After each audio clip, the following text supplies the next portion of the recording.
Enw fi yw Rhŷn Williams, dwi'n dod o Tudwiliog yn Gogledd Cymru, dwi'n byw yn Golwming ar y funud yn Guildford. Rwy'n artist Celf, dwi'n gweithio mewn gwaith abstract a surrealism, a dwi'n hoffi wneud portraits a lluniau gwladol.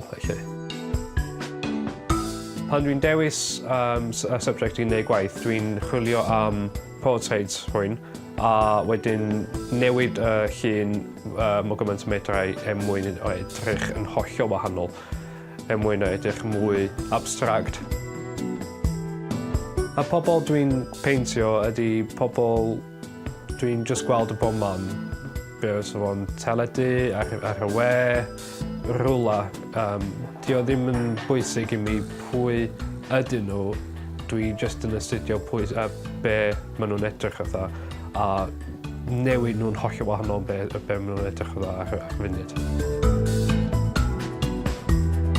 Materials dwi'n ddefnyddio yn y gwaith ydy bob dim medrai cael fy dwylo ar.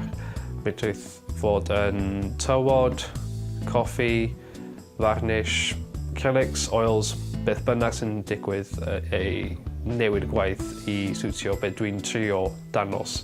Dwi'n defnyddio technegau wahanol fel defnyddio tywod fel enghraifft. Y rheswm dwi'n defnyddio hwnnw ydy am fod mewn cracio a mewn galed ar y canvas, a mewn rili diddorol i defnyddio.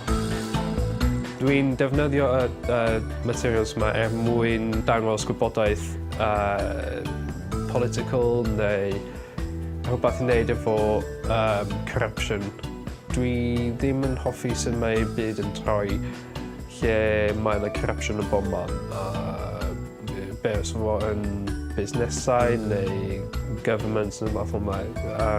Dwi jyst yn peintio beth dwi'n meddwl dwi yn gweld yn y byd. Fel y tirwedd, da ni fel pobl ddim yn gallu cael ei rheoli. Da ni'n rhydd fel natur. Mae'r gwaith fi yn mwy dywyll a mae o allan o comfort zone pobl eraill.